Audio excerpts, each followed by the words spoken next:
सकते हैं कि भारतीय जनता पार्टी किस तरीके से हमारी बहन के कातिलों को बचाने में जुटी है। उसको इंसाफ मिले।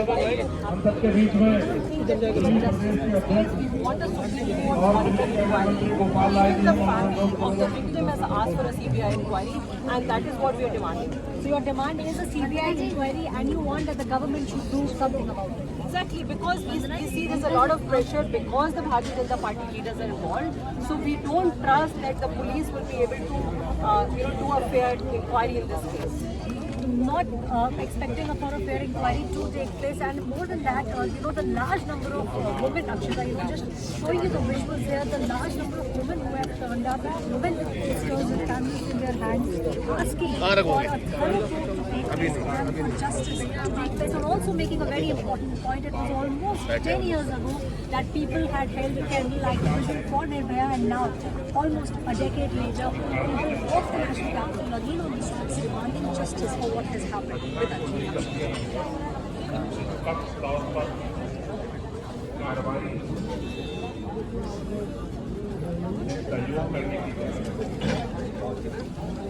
घटना में भारतीय जनता पार्टी के पदाधिकारी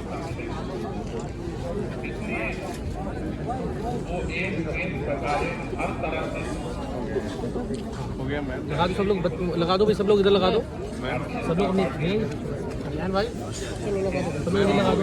नहीं हाँ सब लगा दो, सब लोग लगा के उधर आते रहो, सब लोग लगा दो, मोमबत्ती ध्यान से लगाइए।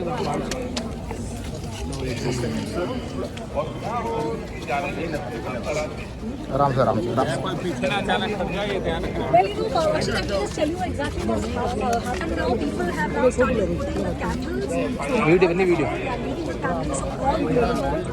This is happening as we speak. With a lot more women, because it's very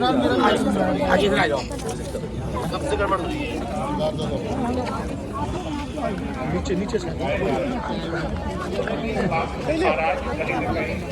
दबाव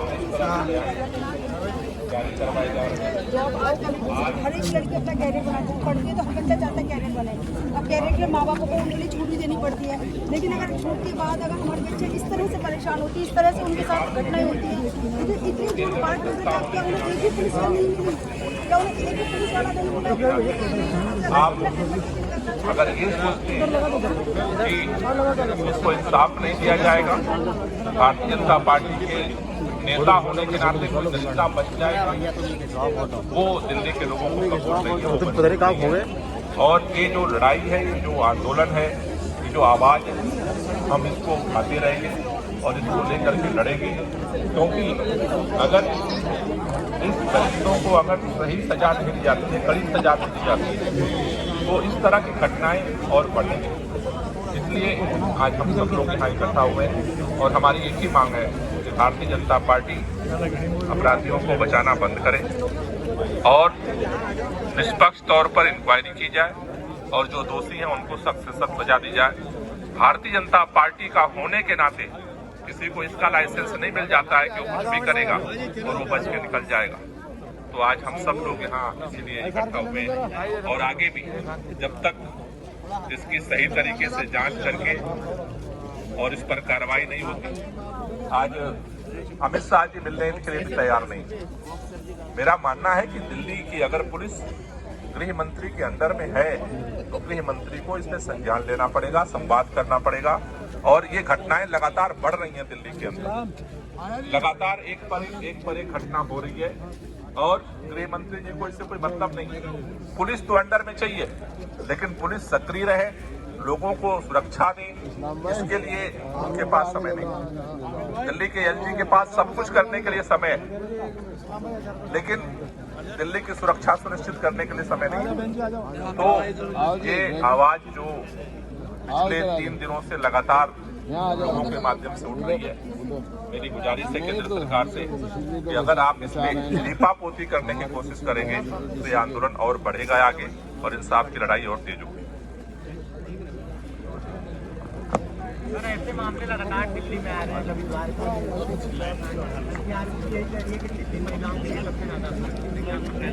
मैंने तो एक बात कही है कि इसके लिए गृह मंत्री को समय निकालना पड़ेगा। एलजी के पास जो सबसे प्राथमिक जिम्मेदारी है लॉ एंड ऑर्डर की, उस पर काम करना पड़ेगा। लेकिन तभी इन चीज़ों से नहीं किया जा सकता।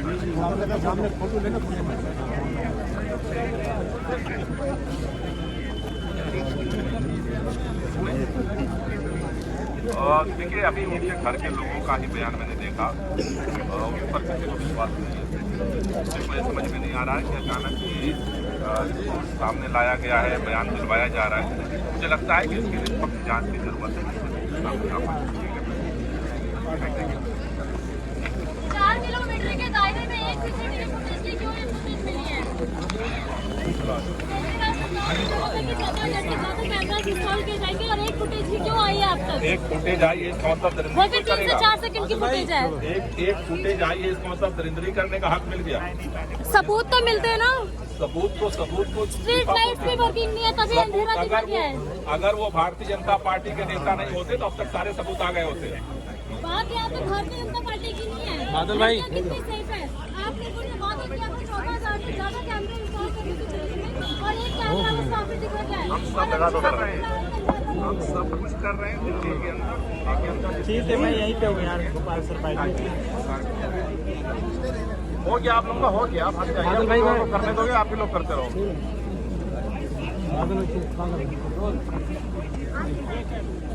वाइट साइड करूँगा, पार्टी की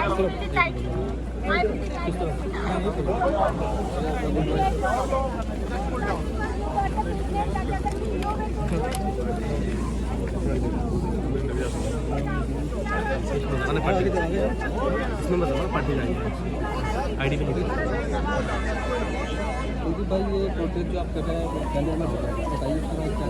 ये बहुत दुखद है कि दिल्ली के अंदर नए साल के दिन, जिस दिन दिल्ली में एक सामान्य प्रोटोकॉल है कि आप किसी भी, दिल्ली पुलिस हमेशा 100-200 मीटर पे बैरिकेड लगाती है, लेकिन आप देखिए ये तो दुर्भाग्यपूर्ण है कि दिल्ली में जो नया साल था उस दिन एक बच्ची को लगभग, मुझे अभी रिपोर्ट मिली है, पहले तो मुझे 12 किलोमीटर का पता था, लेकिन अभी मुझे जो जानकारी मिली है वो 40 किलोमीटर तक दिल्ली की सड़कों पर उस बच्ची को रौंदा गया, उस बच्ची को घसीटने का काम किया गया और बच्ची को घसीट कर किस प्रकार से उसकी हत्या 5 लोगों ने करने का काम किया। ये बहुत दुर्भाग्यपूर्ण है, ये बहुत दुखद है। और इससे भी बड़ी दुखद बात यह है कि जब से दिल्ली के अंदर लेफ्टिनेंट गवर्नर विनय सक्सेना जी आए हैं, उनके राज में दिल्ली आज कैपिटल की राजधानी जो है वो क्राइम की कैपिटल बन गई है। आज दिल्ली के अंदर अपराध लगातार बढ़ते जा रहे हैं। मुझे कहते हुए बड़ा दुखद हो रहा है कि आज पूरे भारतीय जनता पार्टी एक जो अपराधी है, इसमें जो मुख्य आरोपी है मनोज मित्तल को बचाने के लिए पूरी भारतीय जनता पार्टी आज खड़ी हुई है। और भारतीय जनता पार्टी का चाल चली चेहरा ये है कि वो गुंडे, मवालियों, बलात्कारियों की पार्टी है। जब हाथरस के अंदर एक बेटी के साथ बलात्कार होता है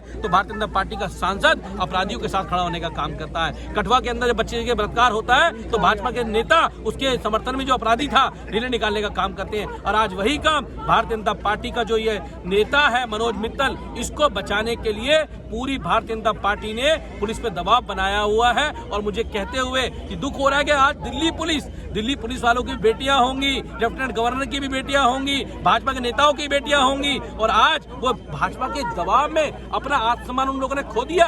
आज उनके दबाव में आकर उस केस की लीपापोती करने की कोशिश की जा रही है, उस केस को दबाने की कोशिश की जा रही है। 304(a) के अंदर मुकदमा दर्ज किया गया मात्र, जबकि वो वहां पर एक मर्डर था, मतलब 40 किलोमीटर से उसको घसीटा गया। ना कोई बैरिकेड, ना कोई पुलिस, ना कोई कार्रवाई उसके ऊपर नहीं की गई और लीपापोती करने का काम किया जा रहा है। मैं कहना चाहता हूं कि आज भारतीय जनता पार्टी का चेहरा पूरे देश ने देख लिया कि किस प्रकार से भारतीय जनता पार्टी के नेता, हमेशा जो भी बलात्कार होता है उसमें भारतीय जनता पार्टी के नेताओं का नाम होता है और उनको बचाने के लिए पूरी भाजपा खड़ी हो जाती है। आज ये चेहरा पूरा देश ने उनका देख लिया और हम उस बच्ची को न्याय दिलाने के लिए आज यहाँ कैंडल मार्च करने के लिए आए हैं। कल हम कमिश्नर ऑफ पुलिस के पास गए थे, हमने उनसे कहा था कि आप इस पे कार्रवाई करें कि आपके 2 घंटे पहले आपको कॉल मिली।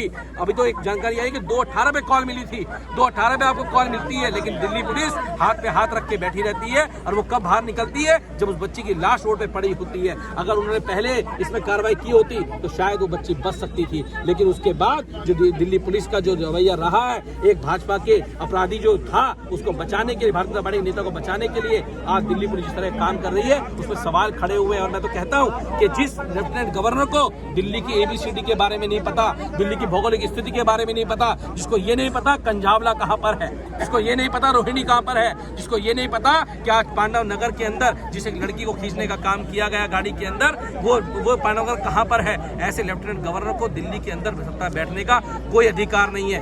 ये डिपार्टमेंट सीधे तौर पर लेफ्टिनेंट गवर्नर के अंदर में आता है और लेफ्टिनेंट गवर्नर ने कोई काम दिल्ली पुलिस के ऊपर नहीं किया और उनका कोई ध्यान इस डिपार्टमेंट के ऊपर नहीं है। और आज पूरी रूप से मैं कह सकता हूं कि लेफ्टिनेंट गवर्नर ने दिल्ली की कानून व्यवस्था को खराब करने का काम किया है पूर्ण रूप से। और मैं कहता हूं कि अगर हमारी बेटियां सुरक्षित दिल्ली में नहीं है, जो अगर ऐसे लेफ्टिनेंट गवर्नर के जिनके राज में दिल्ली पुलिस है, उनके राज में अगर हमारी बेटियां दिल्ली में सुरक्षित नहीं है, तो मैं कह सकता हूं कि ऐसे लेफ्टिनेंट गवर्नर को कुर्सी में बैठने का अधिकार नहीं है। दिल्ली और देश के लोग मांग करते हैं कि दिल्ली में आज हमारी बेटी को न्याय मिले, उसके लिए हम सब लोग यहाँ मार्च कर रहे हैं और हम लोग उसकी इंसाफ की लड़ाई को, अगर मामले को दबाने की कोशिश की गई तो हम मामले को दबने नहीं देंगे। दिल्ली के लोग और देश के लोगों को बहुत खुश हैं।